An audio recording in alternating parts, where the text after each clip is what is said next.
Le Geek du Nord est prêt pour vous présenter un nouveau personnage super intéressant. Cette fois-ci, je vais à la rencontre de Sylvain Lacroix, l'homme derrière la chaîne YouTube L'École du jeu. Une chaîne qui a un peu plus de 17 000 abonnés. Respect, t'sais. On se voit tantôt.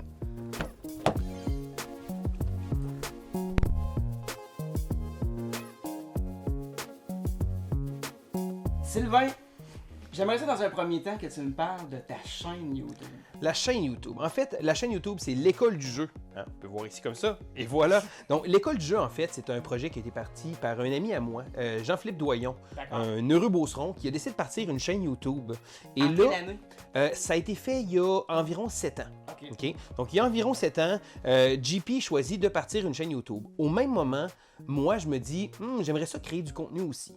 J'ai pas encore parti mes choses, mais ça me travaille un peu. Puis je trouve qu'il y a un manque flagrant à ce moment-là dans l'industrie québécoise. Donc, il y a beaucoup de chaînes françaises, il y a beaucoup de chaînes anglophones que j'écoute beaucoup moi-même. Mais à ce moment-là, je trouve qu'il manque quelque chose en français. Du contenu made in Québec. Du contenu made in Québec. Et là, JP passe sa chaîne et à ce moment-là, moi, je suis en train de mijoter, à me dire, hey, j'aimerais peut-être ça partir mes affaires. Bon, mais là, je regarde ce qu'il produit, puis j'aime beaucoup ce qu'il produit. Je trouve que je me rattache bien avec ce gars-là. Il y a un beau dynamisme, il y a un branding intéressant et je lui fais part après quelques temps. Donc, il commence par rouler sa bosse parce qu'on sait, les chaînes YouTube, c'est de partir le plus difficile. La première année est souvent difficile et sa première année-là, bon, bien entendu, lui, il fait son petit bout de chemin, mais à ce moment-là, la chaîne n'a pas levé, il n'y a pas beaucoup d'abonnés. Sauf que je me dis, je pense que ça pourrait être le fun qu'on puisse travailler ensemble pour pouvoir produire un contenu, donc de manière d'un peu plus soutenue.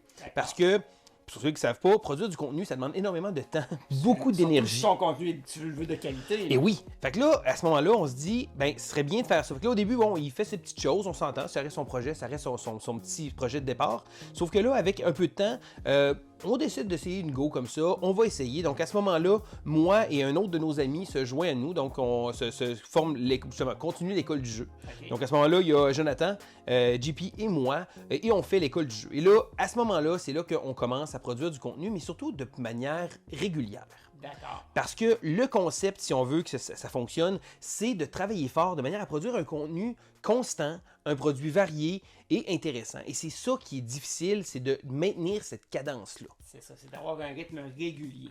Exactement. Donc là, la chaîne part. À ce moment-là, on n'a pas beaucoup d'abonnés nécessairement, mais là, avec le temps, on commence à prendre un peu notre auditoire. Et c'est là que le projet commence à devenir plus intéressant parce que au fur et à mesure du temps, on se découvre un peu plus, on découvre certains cachets qu'on fait, certaines choses qu'on fait différemment des autres, des segments récurrents qu'on essaie. On essaie beaucoup de choses. On essaie des tentatives de segments qui fonctionnent, d'autres qui fonctionnent un peu moins.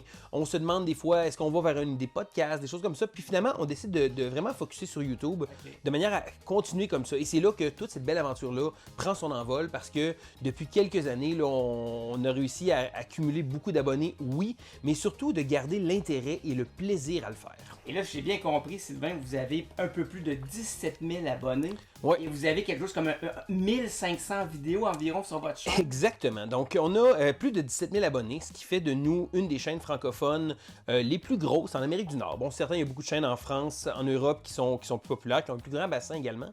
Absolument. Mais ici, comme ça, au Québec, on était dans les précurseurs, on était dans les premières chaînes à avoir pavé le chemin pour les autres. Et c'est tant mieux parce que le but, c'est de produire un contenu varié. Et il y a tellement de contenu disponible sur YouTube que les gens trouvent quelque chose qui les intéresse. Et c'est ça qui est important, de réussir à se rallier puis qu'on réussisse à se rattacher avec ces gens-là.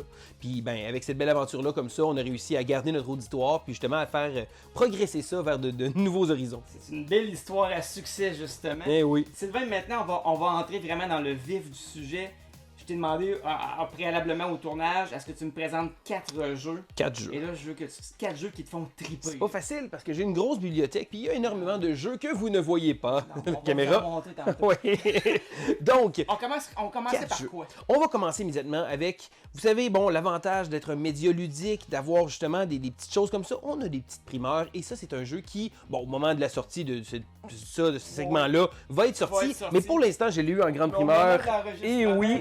Pas encore sur les tablettes. Voilà, c'est le jeu Star Wars Shatterpoint. Alors, Star Wars Shatterpoint est une grosse boîte. Donc, qu'est-ce que c'est cette grosse boîte-là? Eh bien, en fait, c'est un jeu d'escarmouche. Donc, c'est un jeu de combat qu'on va souvent reconnaître avec des jeux de type Warhammer, des jeux où il y a des grandes tables avec des armées, des figurines en plastique qu'il faut monter, que si on veut, on peut les peindre. Donc, beaucoup de travail. Mais Shatterpoint a l'avantage d'être un mode un peu plus petit. Donc, le but, c'est d'avoir une petite armée, d'avoir des figurines qui sont plus grosses, plus intéressantes à regarder et surtout, mais surtout, un jeu plus dynamique. Plus dynamique, moins de règles. Moins de règles, moins de complications. Le but, c'est d'avoir du plaisir. Le but, c'est d'avoir une idée cinématique. On va voir Asajj Ventress qui va se mettre à faire des flips pour aller chercher Anakin en tombant en duel.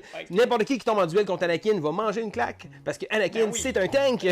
Donc, et c'est sûr des parties qui sont plus courtes aussi, par exemple, que Star Wars Légion. Oui, exactement. Je dirais que là, j'ai pas eu l'occasion de faire des longues parties encore. Je suis encore en rodage, donc j'ai joué quelques parties cette semaine après avoir monté tout le stock. Mais oui, je pense que c'est l'avantage et je pense que c'est un jeu qui peut servir de tremplin aux gens qui connaissent moins ce type-là. Parce que c'est intimidant, on se le cachera pas. Là. Moi, je suis dans le jeu de société là, par-dessus la tête, mais d'avoir des types de jeux comme ça, c'est souvent intimidant. Les gens connaissent pas ça et je pense que d'avoir un Shatterpoint qui se trouve être une espèce de tremplin vers entre le jeu de société et le jeu de miniature, pour moi, c'est vraiment un gros plus. Et si je peux faire découvrir ce jeu-là, j'ai déjà produit 2 vidéos sur la chaîne là-dessus. Je vais continuer de produire du contenu parce qu'il n'y a pas énormément de contenu de ce type-là qui se fait au Québec.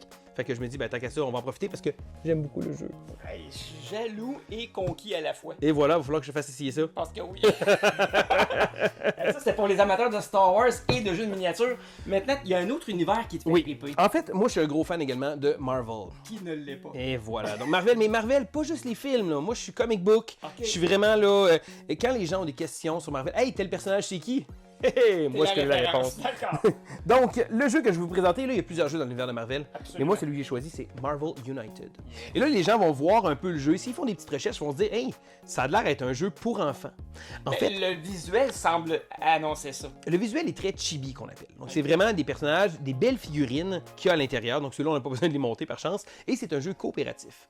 La boîte de base est intéressante, mais ce qui vient vraiment bonifier le jeu, c'est la quantité de stock qui se trouve en arrière de moi. Et ça, c'est juste une partie de ce que j'ai. Il y en a énormément. On peut voir ici, hop là.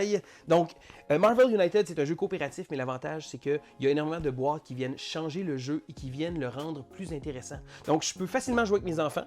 OK.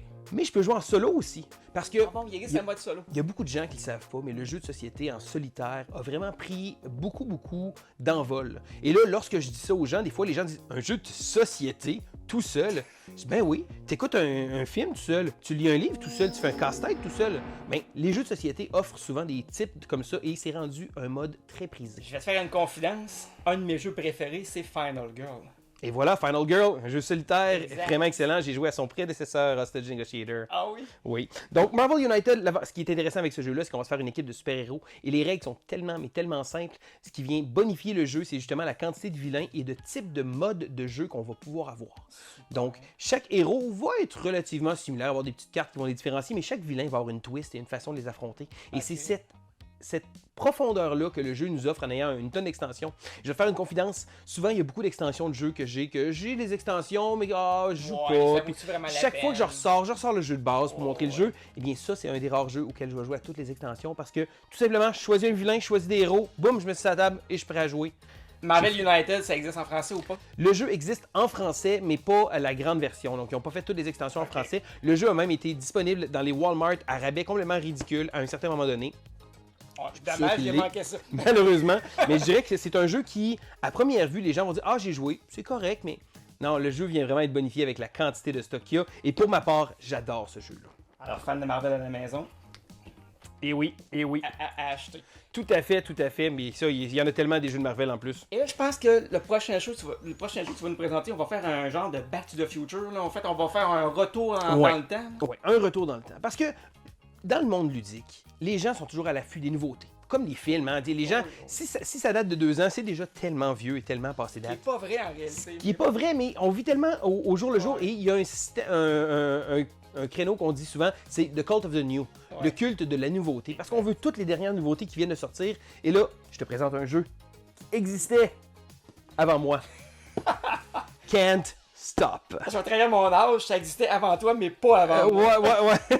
Exactement. Donc, Can't Stop est un jeu qui est sorti en 1980. Faites vos calculs.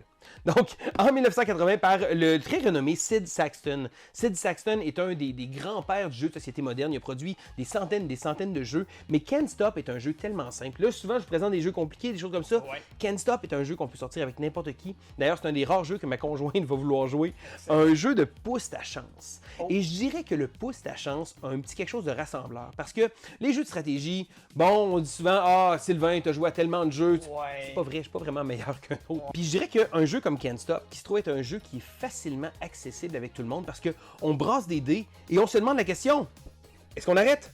No, I can't stop! Okay. Donc c'est un jeu de pouce ta chance où on va devoir Juste tenter qu'on de va où monter. tu vas trop loin, puis à un moment donné- Exactement. Donc on a une petite piste ici comme ça et on va lancer des dés. Et on va choisir d'avancer des marqueurs. Et là, on va choisir, est-ce qu'on arrête pour jouer safe ou on pousse notre chance et on continue avec les dés. Et le pouce ta chance a un petit côté tellement rassembleur, tellement agréable, du fait qu'on peut sortir ça avec pratiquement n'importe qui, et même les gens qui se sentent intimidés par le jeu de société moderne, parce qu'on se le cachera pas, beaucoup de monde vont se sentir intimidés, ils voient la quantité de jeux, ils voient le matériel sur la table, ils font comme « Ah, j'ai des amis qui aiment moins les jeux », et souvent que ça va les faire angoisser de voir une tonne de jeux. Quand L'aspect... ils regardent l'épaisseur. Ben oui, c'est ça. Puis c'est intimidant. Moi, je suis habitué d'en lire beaucoup de livres de règles, mais oui, c'est intimidant. Quand on arrive avec un jeu comme Can't Stop, c'est tellement rassembleur. C'est un jeu qui date plus de 40 ans.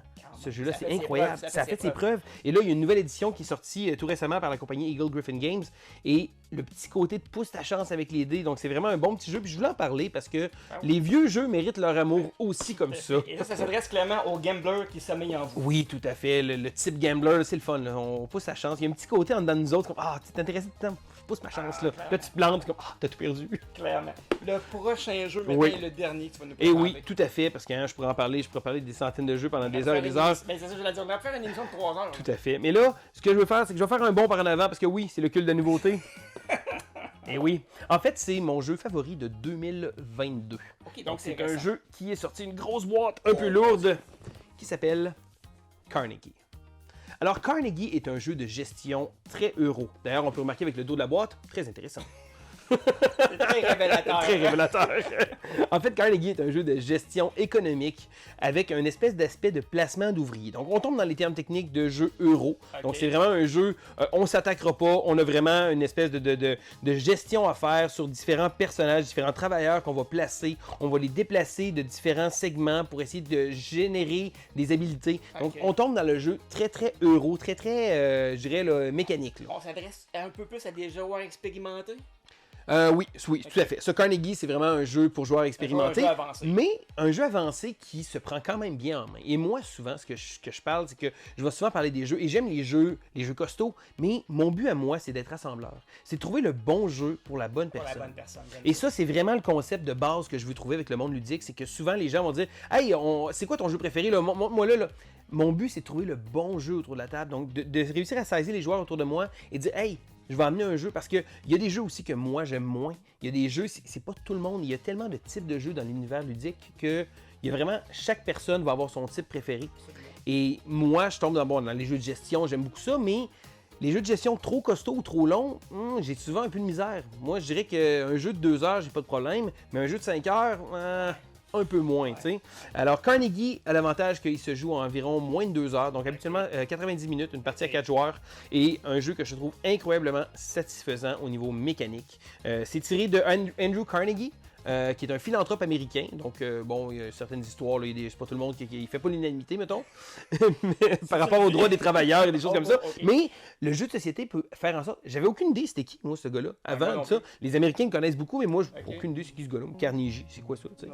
Mais non, j'ai appris un peu sur l'histoire américaine avec ce cher Andrew Carnegie. Mais au final...